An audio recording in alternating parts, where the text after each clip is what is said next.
देखिए मेरे साथ मेजर जनरल जीडी बख्शी जुड़ रहे हैं, संपादक है आप इंडियन मिलिट्री रिव्यू को, डिफेंस एक्सपर्ट हैं, थोड़ी देर में हमें ज्वाइन कर रहे हैं। हमारे साथ सुशील पंडित जुड़ रहे हैं, कश्मीरी एक्टिविस्ट हैं आप। हमारे साथ ताहिर सईद हैं, प्रवक्ता हैं जेके पीडीपी के।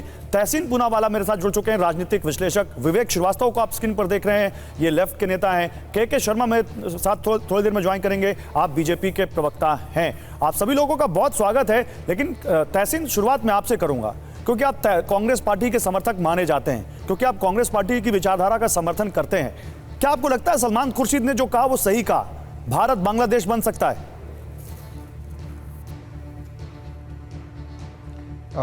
अव्वल तो मैं आपके शो में मुझे शिरकत करने का मौका मिला, इसलिए आपका शुक्रगुजार हूँ। और मेजर जनरल जीडी बख्शी जी का मैं शुक्रिया अदा करना चाहता हूँ। इनकी सर्विस की वजह से हम जैसे लोग सुरक्षित हैं। So thank you for your services sir. 2 या 3 चीज़ देखो, अगर ये बहुत इंपॉर्टेंट मुद्दा है भारत और बांग्लादेश का मुद्दा, मैं बड़ी विनम्रता से आपसे कह रहा हूँ, मैं आपकी बहुत रिस्पेक्ट करता हूँ as an anchor, as a journalist. और ये बहुत कम मौके आते हैं हमारी राजनीति में कि सरकार और विपक्ष दोनों एक ही पेज पे।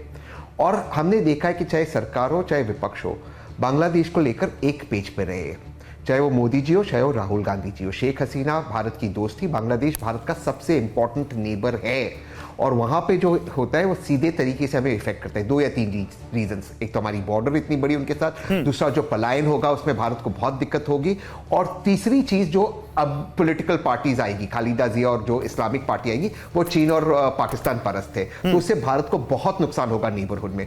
हम अगर डिस्कशन करना चाहते, कोई इंडिविजुअल भाजपा का नेता, कोई कांग्रेस का नेता क्या कहता है वो जरूरी नहीं है, भारत का ऑफिशियल पोजीशन क्या है। दूसरी चीज अगर हमें डिस्कस करना है, ये डिस्कस करना चाहिए कि रॉ डेस्क कर क्या रहा था। शेख हसीना के साथ जो हो रहा है ये अब से नहीं हो रहा है, 2022 से 2023 से हो रहा है। मैं आपको रोकना नहीं चाह रहा था, मैं आपको रोकना नहीं चाह रहा था, मैं आपको रोकना नहीं चाह रहा था, लेकिन मैं आपको इंटरवीन करूंगा बीच में। आपने कहा कोई नेता इंडिविजुअली क्या कह रहा है हमें इस पर ध्यान नहीं देना चाहिए। सर, देश के विदेश मंत्री रह चुके हैं सलमान खुर्शीद, कांग्रेस पार्टी के बहुत सीनियर लीडर हैं, एक देश के जाने माने एडवोकेट हैं, और वो कई सारी पोजीशन होल्ड कर चुके हैं। वो देश की, वो अगर कोई ऐसा छोटा नेता होता जिसको विदेश नीति का ज्ञान नहीं होता, वो अगर ऐसी कोई बात कहता तो मैं आपकी बात से सहमत होता। जो इस देश के विदेश मंत्रालय के पोर्टफोलियो को होल्ड कर चुका हो, अगर वो ऐसा कहता हो तो हम कैसे मान ले कि एक इंडिविजुअल बयान है?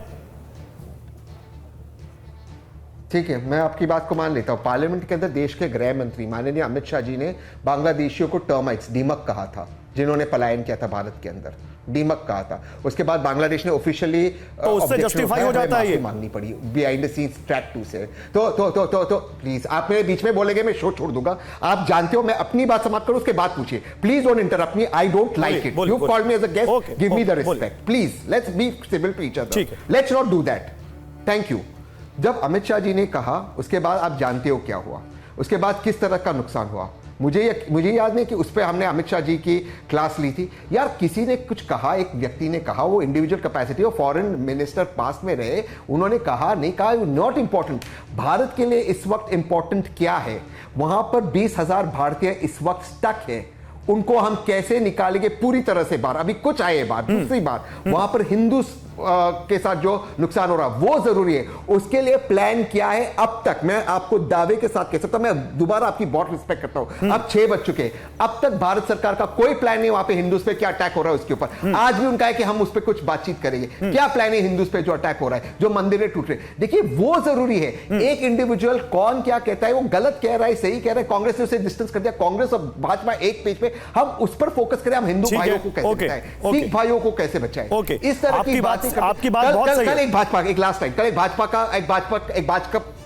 है। कल एक भाजपा का समर्थक था मेरे साथ शो पे, कहता है हम बांग्लादेश को मिसाइल से मारेंगे। मतलब इस तरह की बातें होती है नेशनल टीवी पे, हम कर सकते हैं इस तरह की बातें। बिल्कुल, तो हम इसको इस दिशा में ले जाए, मुझे लगता है देश का भी फायदा होगा, और एक मैच्योर देश की तरह, मैच्योर ऑपोजिशन और मैच्योर सरकार की तरह हम देश दुनिया के सामने। तहसीन, बिलीव मी, अगर वो भाजपा के विदेश मंत्री के तौर पर किसी नेता ने जो विदेश मंत्री रह चुका हो, अगर वो बात कही होती ना, तो आज हम उस पर भी शो कर रहे होते और आप उसी पैनल बैठे होते। क्या कहा था? आप उसी पैनल बैठे होते। गृह मंत्री जी ने क्या कहा था? गृह मंत्री ने जब कहा था, गृह मंत्री जी ने क्या कहा था? आप कह हम कल की बात कह रहा हूं सलमान खुर्शीद गलत है। सुनिए ना, मैं कह रहा हूं सलमान खुर्शीद गलत है। आप एक बात कह लीजिए अमित शाह गलत है। Very good. अगर आप कह रहे हैं सलमान खुर्शीद गलत है तो बहुत अच्छी बात है, लेकिन उन पर कोई एक्शन हुआ क्या? मैं सलमान खुर्शीद नहीं, मैं तो भगवंत मान की बात कर रहा हूं, मैं तो सज्जन सिंह वर्मा की बात कर रहा हूं, मैं बात कर रहा हूं महबूबा मुफ्ती की। महबूबा मुफ्ती की पार्टी के नेता हमारे साथ हैं। एक मिनट आप रुकिए, मैं आता हूं, उसी मुद्दे पर आता हूं।